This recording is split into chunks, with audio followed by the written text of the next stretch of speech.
de retour sur le plateau de Qu'a nous fait tous les jours, midi, 18h, 23h. On vous parle de ce qui se passe en Guadeloupe et là un petit peu de littérature. Oui, ça va nous faire du bien. Connaissons-nous réellement nos auteurs et nos œuvres? Et oui, et comment avoir accès à tout ça? Pour en parler, je reçois une professionnelle, Mani, qui est avec moi. Qu'a nous fait? Ça va, merci Stylie. Bien installé? Bien installé, tranquille. On va parler de ton dada, la littérature. Une voix, une histoire. Déjà, qu'est-ce que ce concept? Une voix, une histoire. Alors, Une voix, une histoire, c'est une maison d'édition d'audiobook dédiée à la littérature et aux auteurs caribéens. Alors, l'audiobook, ça existe depuis quand? Genre, on entend de plus en plus de publicité. Bon, si vous ne voulez pas lire, écoutez l'histoire plutôt. Ça existe depuis longtemps? Les audiobooks existent effectivement depuis longtemps. Alors, depuis 1995 en tout cas. Okay. Ensuite, la plus grosse boîte d'audiobook a été rachetée par une plus grosse maison. D'accord. Qui fait qu'aujourd'hui, depuis 2016, effectivement, on en parle beaucoup plus. Ouais. Et c'est vrai que, concours de circonstances, 2016, je lance une étude sur l'ensemble de nos territoires, Martinique, Guyane et Guadeloupe, pour connaître un petit peu nos rapports à la lecture et savoir si la population connaît véritablement nos auteurs. Alors, et quels ont été les résultats de cette étude? Est-ce qu'on connaît nos auteurs et est-ce que la population aime la lecture? Alors, il y a les résultats officiels, donc les résultats INSERM, qui malheureusement nous situent à 20% de taux d'illettrisme. Oui, 13 et 14% pour la Martinique. Et la Guyane, je préfère ne pas donner les chiffres parce qu'il faut les prendre avec des pincettes parce que c'est un très grand territoire. Exact. Donc déjà, ça, ce sont les chiffres officiels et nous sommes pratiquement à 16 points de différence par rapport à la France où la moyenne est de 4%. Alors, qu'est-ce qui explique justement ces résultats? Est-ce que justement c'est l'arrivée un petit peu peut-être de la technologie, d'Internet, des réseaux sociaux, plus de télé, on a plus de chaînes? Qu'est-ce qui se passe? Non, pas du tout. C'est-à-dire que travaillant également dans l'éducation nationale, on interroge aussi ce qui se passe à l'école, comment les enseignants entrent dans la lecture avec les enfants. Et c'est vrai que l'étude lancée en 2016 a permis en tout cas de mettre en évidence qu'il y avait un désamour dès la 6e, parce que les jeunes estiment que les livres ne leur ressemblent pas. D'accord. Aucun intérêt, parce que ça parle de choses en fait qu'ils ne peuvent pas imaginer et qu'ils ne peuvent pas non plus toucher du doigt, parce que c'est bien aussi de pouvoir à un moment passer de l'imaginaire au réel. Ouais. Face à ça, donc par rapport à ce constat, il était impossible en tout cas que je puisse rester sur un constat, il fallait faire quelque chose. Et faire quelque chose, c'est quoi? C'est rendre la lecture accessible à tous et c'est la rendre en audio. Donc tu penses que l'audio sera peut-être un petit peu plus, pas accessible, mais plus attrayante que la lecture en soi-même? Oui, c'est-à-dire que ça amène une certaine facilité.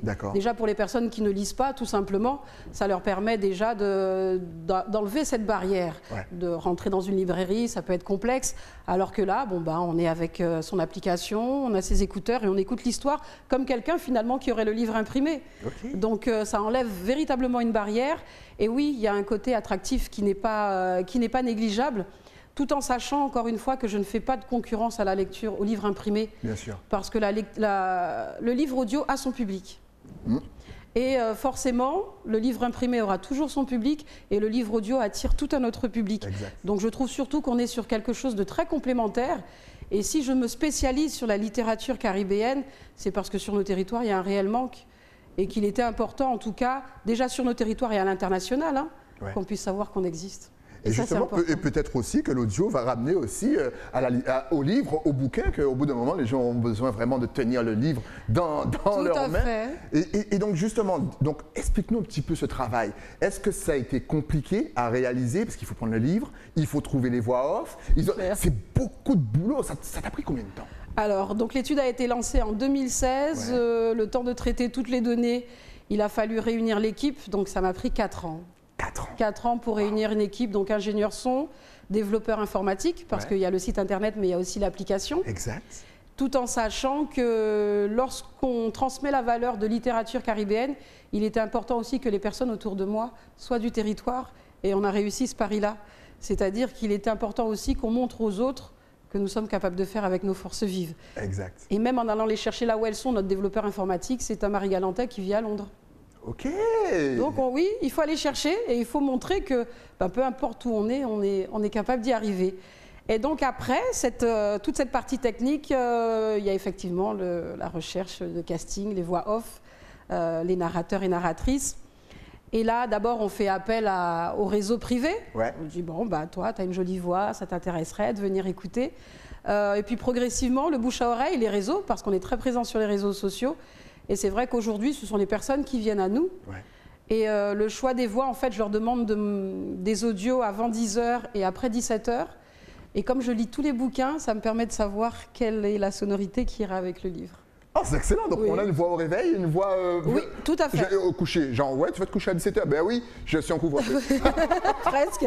Mais c'est vrai que c'est ça. C'est vrai qu'elle est particulière. Ah ouais, il y a une heure aussi pour enregistrer? Il y a une heure pour enregistrer aussi. C'est-à-dire que souvent, certains ont une respiration complètement différente après 17h. Et la voix est beaucoup plus posée. Et comme j'ai le droit de signer des dérogations, ouais. Alors si vous voulez sortir, appelez Manick. Je vais enregistrer une voix off, c'est pour l'audiobook. C'est un peu ça. Donc on peut effectivement enregistrer après 17h parce qu'il y a des voix qui sont beaucoup plus chantantes après 17h. Oh, c'est excellent d'ailleurs, on a pu voir en double écran un petit peu, voilà, quelques voix off. On a reconnu Florence Napri, bien sûr, Kainix, qu'on salue, qui est lui aussi donc et ingé son. Oui, donc oui, c'est double casquette. Double casquette. Multitâche, on salue le talent. Et justement, est-ce que tu peux nous donner une petite liste justement des livres déjà en audiobook et peut-être à lire et à voir dans sa bibliothèque pour par exemple notre ami technicien Régie. D'accord. Alors nous avons déjà dans un premier temps travaillé avec les maisons d'édition en local, donc les éditions d'Aigues-Marron et les éditions Jazor. Donc ça a été notre premier livre, c'est-à-dire qu'on a Damas, le scintillement des larmes de Catherine Lepelletier. On a eu également des éditions Jazor des contes d'Annick Sylvestre et de Quincy Gann, puisqu'on veut vraiment atteindre tous les publics. On a eu l'essai très remarqué de Mathieu Gama, Le jour où les Antilles feront peuple. Oh là là là là. Et pas que. J'ai également pu discuter avec Lilian Thuram et sa maison d'édition et mettre en voix La pensée blanche. Exact. Et en tout premier roman, on a eu le dernier roman de Gisèle Pinault, À 10 soleils noirs, où la maison d'édition nous a proposé alors le partenariat de fou, c'est-à-dire qu'il sortait, le jour où il est sorti en livre imprimé, il sortait également en audio. C'est excellent, mais pour l'instant, il n'y a que des bons bouquins. Là, nous n'avons que ça. On vous conseille, il n'y en a pas un qu'on retire. Tous les livres là sont à écouter ou à lire. Ils sont vraiment très bons. Ah ouais. Et ben, on a continué, c'est-à-dire qu'on a quand même signé aussi avec des maisons d'édition en France hexagonale. Okay. Et là, ce n'était pas anodin parce qu'il fallait plaire, il fallait séduire. Et elles ont dit oui. Et c'est impressionnant, c'est-à-dire qu'on a quand même la maison d'édition L'Harmattan qui a plus de 2300 de nos références, de nos auteurs. Et quand on a une telle maison d'édition qui dit oui, on se dit ça y est, on y est arrivé. Ouais. C'était déjà le challenge sur nos territoires, mais aussi attirer les autres. Et on a également signé avec Omax Books, donc Alexis Onesta et Roots Éditions. Qu'on salue. Hey, Onesta, mon ami, je t'attends là sur le plateau. À chaque fois, tu viens au pays et puis tu passes pas. Voilà. Et c'est vrai que lui s'est dirigé vers la littérature afro-américaine. Ouais. Et nous avons pu signer un partenariat pour Issa Rae, les mésaventures d'une meuf noire maladroite, donc Insecure. Okay.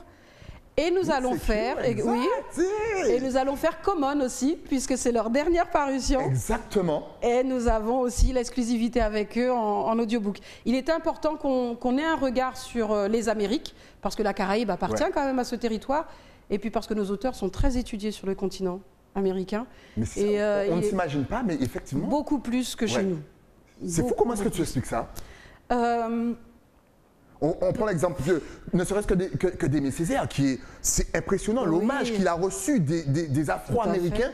Personnellement, je ne m'attendais pas à ça. Je savais qu'il était connu, mais à ce point, c'est fou. Marie Scondé également. Gisèle Pinault, elle est étudiée à l'Université de Boston, en français langue étrangère. Donc, c'est parce qu'en fait, notre histoire n'est pas très loin non plus de la leur, et qu'ils reconnaissent finalement notre appartenance à une même histoire. Et je crois que c'est à nous aussi de considérer qu'on n'appartient pas, alors c'est pour ça que je n'utilise pas le mot Antilles, mais plus Caraïbes, on appartient à un territoire caribéen et nous avons des histoires complètement similaires. Et pour moi, en fait, je veux vraiment ancrer cette plateforme dans un territoire qui est Caraïbe et pas en littérature étrangère. Nous ne sommes pas des étrangers, nous sommes caribéens. Vous avez entendu? Il n'y a rien qu'elle a dit qu'il faut. Ça, tout est vrai. Justement, quelle est la spécificité de notre littérature et de notre histoire, puisque tu en parles très bien? Alors, la spécificité de notre littérature, c'est qu'elle est chantante, elle vibre, c'est-à-dire qu'on a quand même un passif qui n'est pas anodin. Et nos auteurs, même s'ils écrivent en français, arrivent à faire passer quelque chose de l'âme, en fait. C'est comme quand on écoute du gros cas, ça vibre vraiment en nous. Et le mettre en voix, c'est encore plus impressionnant. Les auteurs redécouvrent leur écrit. On a eu, parce qu'on travaille avec des auteurs aussi de la Martinique, hein, c'est important de le souligner, c'est ensemble. Exact. Et Jude Duranty me disait, mais j'ai réécouté mon livre et j'ai rigolé du début à la fin. Il n'avait pas le sentiment que c'était marrant et en fait, je lui dis, ben voilà comment nous on l'a perçu et voilà comment c'est perçu par les autres. C'est bien de refaire découvrir l'œuvre à l'auteur lui-même, c'est fou. Justement, tu parlais du côté chantant, je vais donc revenir sur les voix off. Bien sûr, tu aimes la température de la voix, je dirais, mais est-ce que tu laisses une place par exemple à notre accent ?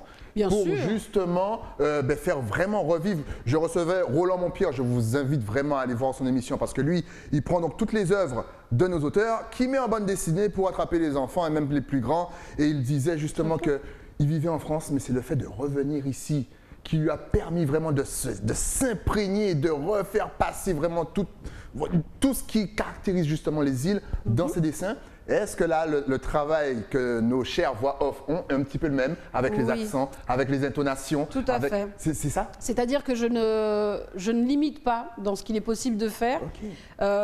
J'autorise même, c'est-à-dire qu'on a fait le livre de Max Ripon, Le Dernier Matin, où il utilise beaucoup de créolisme, notamment le mot cabane, cabane, pour le lit, sauf que lui, il a écrit cabane. Et j'ai demandé au narrateur non, on ne va pas dire cabane. Tu dis cabane, voilà. Tu amènes le créole dans la langue. Mais tout à fait. Et ce qu'on propose, ce n'est pas uniquement de la littérature francophone de nos îles. On a aussi de la littérature créolophone avec des poèmes, avec des essais. On va d'ailleurs mettre en voix Enaë Luther grâce aux éditions d'Aigues-Marron qui a fait des nouvelles uniquement en créole. Donc c'est aussi ça, c'est français, créole, mais on va aussi aller vers l'anglais et l'espagnol parce que ce sont nos voisins. Au-delà d'être nos voisins, ils sont aussi chez nous, au-delà d'être voisins, voilà, c'est pas voisins. On est collés, hein. On essaie peut-être de se parler à la mer et compagnie, mais on est collés à la Jamaïque, à Barbade, à Sainte-Lucie. C'est la famille, Saint-Vincent, tout ça, c'est la famille. Donc lorsqu'on veut chercher des traducteurs, je crois qu'on n'est pas obligé d'aller très très loin. Nos forces vives, elles sont là, et je n'irai pas les chercher ailleurs. Alors comment ça se passe? On va rabâcher un petit peu parce que là, tout ça c'est super intéressant. Ça donne envie d'écouter un livre dès ce soir. Alors l'application est disponible partout? Dans tous les pays du monde? Dans tous les pays du monde. Donc il y a un site internet, donc, le site internet où on achète le livre, et l'application donc, sur l'App Store et le Play Store, ce sont les deux mastodontes. Exact. Et une fois qu'on a acheté son livre sur la plateforme internet, on va sur son téléphone, le livre il est là, et on écoute. Et la particularité, c'est qu'on peut écouter n'importe où. Il n'y a pas longtemps, il y a une auditrice qui me disait « je suis sous la douche, j'écoute un livre ». J'ai dit « ben oui, voilà ». Et là, c'est-à-dire que la notion de « j'ai plus le temps », elle n'existe plus. Exact. Là, on a le temps. Quand vous êtes dans le métro à Paris, les gars, franchement, dans la voiture, dans les embouteillages, à Jarry. À Jarry, qu'on ne bouge pas le vendredi. On peut même couper le moteur, avant d'avoir une amende d'un flic qui passe. Oh, votre moteur, sur la route de Capesterre, Sainte-Marie, tout. Oh, tu fais le même trajet que moi. On galère, 2 heures pour rentrer chez soi. Vous ne savez même pas la chance que vous avez. On a la possibilité d'écouter un livre. Oui, d'écouter n'importe quoi. Tout à fait. Et même, alors au-delà de ça, puisqu'on a des contes, c'est aussi permettre aux enfants, le soir, d'avoir une histoire. Alors souvent les parents disent oui, on n'a pas le temps. Là on a le temps, on a même le temps de se poser avec eux. Puisqu'on écoute l'histoire avec eux, on interagit. Et pour aller plus loin, c'est vrai que nous avons fait aussi appel à l'ARS, parce que l'objectif c'était aussi de pouvoir atteindre les publics fragiles. Donc l'ARS qui nous a demandé tout un dossier complet qu'on leur a transmis. Mais c'est pour qu'on soit présent aussi dans les EHPAD, pour les personnes âgées, les personnes malvoyantes, pour accompagner les associations, et l'hôpital aussi, puisqu'on va avoir un nouveau pôle, le pôle mère-enfant, et proposer, en tout cas, on l'espère, pouvoir proposer aux enfants, avant de rentrer au bloc opératoire, d'avoir un casque, d'écouter une histoire pour être un petit peu plus posé, et éviter tout ce qui est bruit des instruments médicaux, les brancards, tout ce qui est stressant, et vraiment leur permettre d'être dans quelque chose de beaucoup plus serein. Et c'est tout ça en fait, une voix, une histoire, c'est pas uniquement tout le public, c'est aussi un public spécifique avec une atteinte grâce à l'ARS et on espère la région, hein, on attend encore, mais l'ARS a été... c'est arrivé. Okay, l'ARS a été plus rapide à répondre, mais bon, voilà, le message est passé. Le message est passé. Et il a été entendu. J'espère. Et donc, c'est vraiment accompagner tout le monde. Quand je dis tous les publics, c'est qu'on soit fragile, qu'on soit voyant ou malvoyant, qu'on puisse se dire, ben, j'ai accès à ma littérature. Et puis ça me parle. Exact. Oh, elle a pensé à tout le monde, elle a pensé à toutes les situations. Là, il n'y a plus d'excuses. Là, vraiment, l'histoire, même l'histoire de J'ai pas le temps, il n'y a plus d'excuses. Justement, parler des enfants, si tu as un petit conseil à donner à nos jeunes auteurs, voilà, ils ne savent pas trop faire, comment écrire, comment devenir un bon écrivain, comment s'attaquer à la littérature, quel conseil peux-tu leur donner? Alors, je leur dirais d'aller voir une maison d'édition de livres imprimés. Je suis pas, j'aurais pas de conseil. En tout cas, le conseil que je dirais, c'est surtout sur nos territoires en tout cas, de s'imprégner de notre culture. Souvent, j'ai des parents qui me disent « Oui, mais vous savez, c'est pas dans notre culture que de lire des histoires. » C'est pas vrai. C'est carrément dans notre culture. C'est-à-dire que le conte, il y a un moment où on a oublié de transmettre. Le conte fait partie de notre patrimoine. Le yékrik, l'écrac, l'odoubout, voilà, yékrik, yémistikrak. Enfin, et je crois qu'il est important que nos auteurs aujourd'hui se retournent vers notre jeunesse parce que malheureusement, il manque encore par contre des genres littéraires. Il en manque. Nous en avons, mais il en manque pour que les enfants puissent embrasser avec nos propres auteurs ce qui existe, que ce soit dans le fantastique, dans le policier, dans l'amoureux, enfin dans le romantique. Il manque encore un peu d'ouvrage pour la littérature de jeunesse. Mais il y a un mouvement qui est en train de se mettre en place avec les maisons d'édition locales et je ne désespère pas de voir le panel grandir et s'agrandir. Exact. Et pour les parents qui t'ont dit ça, je vais vous envoyer Benzo. Vous allez voir, il va vous taper sur les doigts. Comment ça, on n'a pas l'habitude de raconter des histoires? Oh là là, ne croisez pas la route de Benzo. Il va venir chez vous, il va commencer à lire les histoires de Tichabin, de Compé-Lapin et compagnie, vous allez comprendre. Et ce sont des personnages en fait qui ont disparu, que nos enfants ne connaissent plus, parce qu'à un moment, on a oublié de transmettre. Qu'est-ce qui se passe? Voilà, qu'est-ce qui se passe à ce moment? Ce moment, c'est quand? C'est quoi? Je crois qu'à un moment, on est devenu antillais. Pardon, hein, je suis désolée de le dire comme ça. Dis-le. On est devenu antillais. C'est-à-dire? Eh ben, on a oublié qu'on était caribéens et qu'on avait une histoire avant chez nous. Donc on a embrassé une culture finalement qui n'était plus la nôtre. On s'en est beaucoup éloigné. Et c'est pour ça qu'en fait on est en marge de notre société. C'est pour ça qu'on n'arrive pas à être dedans et pouvoir se l'approprier. Parce qu'à un moment, on est en train de marcher en fait en parallèle, voire limite on s'en éloigne. Exact. Et notre littérature, en fait, elle nous raccroche à ça. Et on l'a oublié. Et tu penses que justement c'est le moment de se rapprocher, puisqu'on voit qu'il y a énormément de combats identitaires avec les communautés et que là, la Guadeloupe et même la Martinique redeviennent caribéennes. C'est-à-dire que là, c'est bon, là, elles se concentrent vraiment sur leur culture. Tu penses que là, c'est en se concentrant sur notre littérature, on peut mieux savoir qui on est? Oui, mais complètement, parce que finalement, même si notre littérature, elle ne parle pas de nous, qu'elle est imaginaire, il y a quelque chose qui se rapproche de nous. Et il n'y a rien de mieux que la littérature. Enfin, moi, c'est comme ça que je l'ai vécu, parce que je suis arrivée en Guadeloupe, je n'avais que 6 ans. Mais j'ai été plongée dans une littérature, finalement, qui me ressemblait beaucoup plus que ce qu'on m'avait appris avant. Et à aucun moment, j'ai décroché. Et je me dis que si aujourd'hui on décroche, c'est parce qu'à un moment, on a oublié qui on était. Et notre littérature nous le rappelle. Et il n'est jamais trop tard pour s'en rappeler. On vous rappelle qu'une voix, une histoire disponible partout. Là, il n'y a plus d'excuses. Vous pouvez avoir l'application sur votre portable, branchée en Bluetooth, puisque vous avez tous Bluetooth dans votre voiture maintenant. Et puis vous écoutez tranquillement. Au lieu d'écouter les sons 4700 fois que vous avez déjà écoutés. En tout cas, si maintenant on veut se connecter, savoir où, quand, comment, eh bien, lire et entendre tous ces livres, est-ce que tu es connecté sur Facebook, un site internet, LinkedIn, dis-nous tout, de toute façon, ça va s'afficher. Donc, on a effectivement une page Facebook sur toute notre actualité, Une voix, une histoire. Instagram aussi. Alors, Instagram, c'est vrai qu'on a un format qui va un tout petit peu plus loin que la simple promotion de ce qu'on est en train de mettre sur notre plateforme. Puisque c'était le mois de mai, c'était le mois des mémoires. Il était important également que les gens se souviennent de qui s'est battu, qui a gagné. Qui a gagné, qui a perdu. Exactement. Et au-delà de ça, que l'esclavage, en fait, c'est une partie de notre histoire, mais que nous sommes des descendants de plus grandes civilisations d'Afrique. Donc c'était important, en tout cas sur Instagram, qu'on se le rappelle. On est également sur LinkedIn avec un réseau là un peu plus professionnel, puisque là, ce sont les maisons d'édition qui sont essentiellement connectées sur notre compte et également les narrateurs. Donc, le site internet unevoixunehistoire.com, l'application Apple Store et Play Store et le numéro de téléphone si on veut être une voix off 24 50 55. C'est un portable. Allez-y, les voix off, connectez-vous, appelez. C'est tout un métier, mais je suis sûr que vous allez kiffer. Il y a une formation. On forme aussi. En plus? Oui. Mais fais tout. On va jusqu'au bout. Alors, toi, tu as décidé de prendre la Guadeloupe et de l'emmener très haut. Ouais, avec elle, on va plus perdre de temps. Ah ouais, c'est excellent. En tout cas, merci pour le travail que tu fais. Merci. C'est énorme. Et si tu avais justement, tout dernier, encore une fois, même si tu en as passé des tonnes et qu'ils étaient très positifs, on adore ça, tout ce qui est positif. Un dernier message à faire passer à toute la Caraïbe, Guadeloupe, Martinique, Sainte-Lucie, Saint-Martin, Barbade, et oui, Haïti, Dominique, je vous vois et je ne vous oublie pas, la Jamaïque et même Trinidad et Tobago. Oui, parle tout ce que les Français vont te comprendre. Ta caméra est juste là, vas-y. Savoir, c'est pouvoir. Et le savoir, il est dans le livre.